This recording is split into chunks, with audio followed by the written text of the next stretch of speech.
Our story begins in 1954. On December 23rd, the first successful living-related kidney transplant, led by Dr. Joseph Murray and Dr. David Hume, was held at Brigham Hospital in Boston. A kidney was transplanted from Ronald Herrick into his identical twin, Richard. Since then, science has continued to be explored by brave, innovative minds who continue climbing into the next plateau of medical ability. That is where our topic, bioengineered human organs and tissues, come into play. What was once thought of as science fiction is now tangibly close to everyday reality. That doesn't mean any Frankensteins will be walking around anytime soon, though. The fact is that there is a shortage of organs.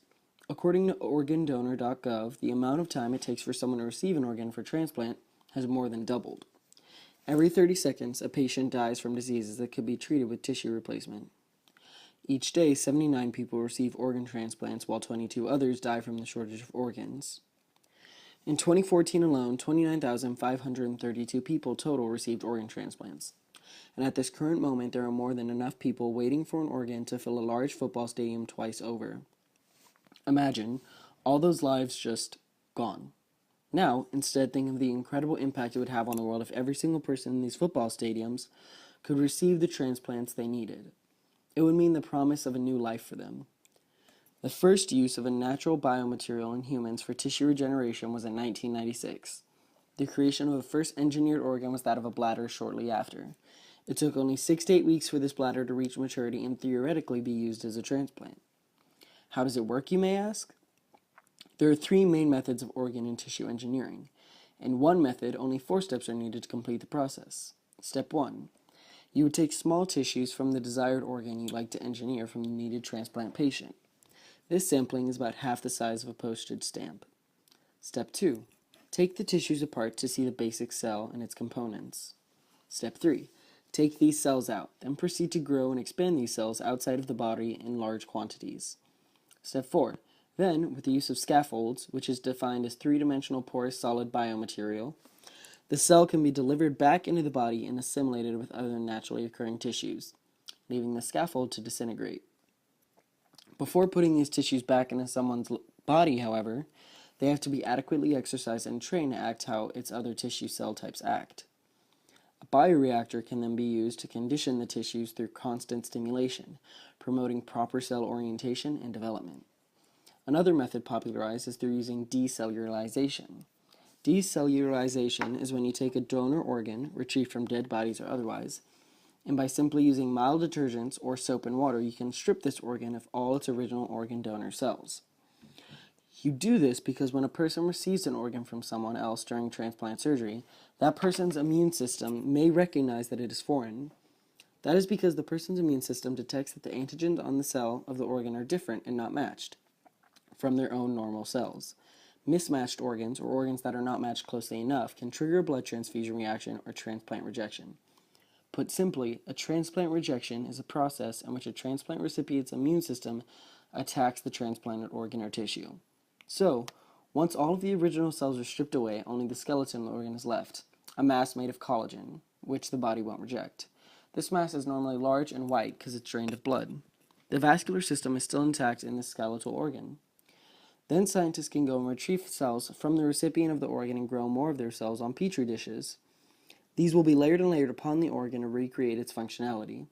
Vascular cells from the patients will be coated onto the vascular tree, while the outside of the organ will be coated in cells retrieved from that recipient's organ as well.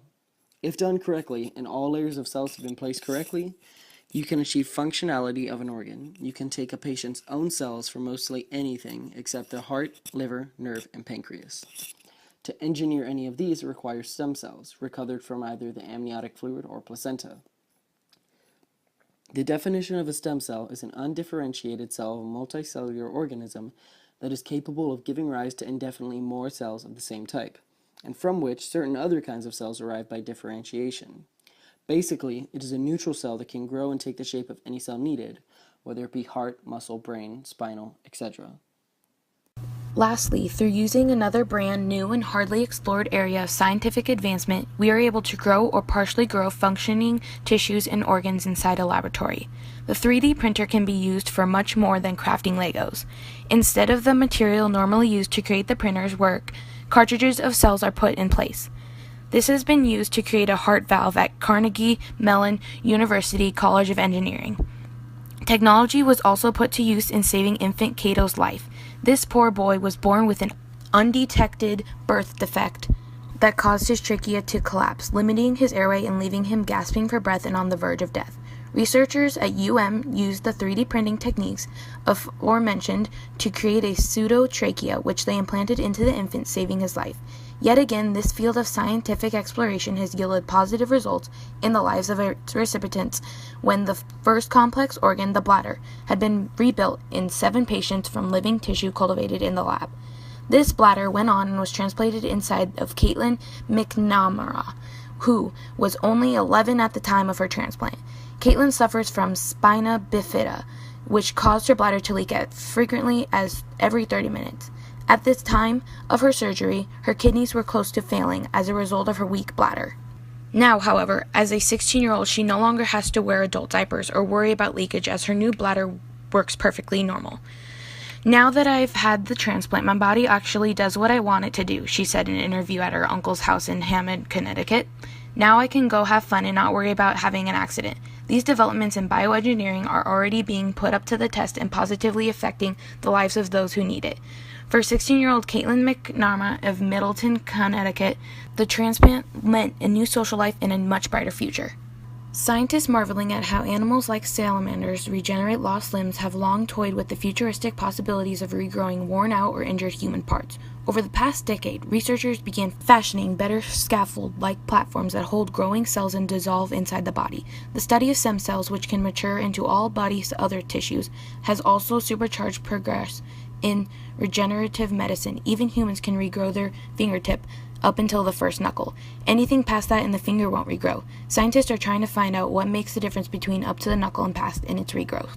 The researchers at Children's Hospital in Boston used a more mature cell type known as a progenitor. They first operated on the patient to remove bad tissues that made up more than half their bladders. They fished out muscle and bladder wall cells, seeded them on cup-like bladder-shaped scaffolds of collagen, then let the cells produce in the lab for 7 weeks.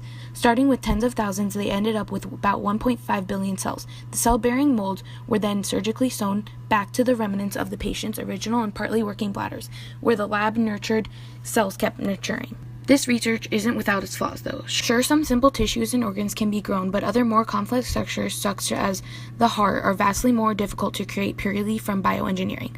One major issue that all bioengineers deal with is the vascular system. Due to its richness and extensive networks, it's almost impossible to try and build from scratch while still being necessary for a successful organ, though.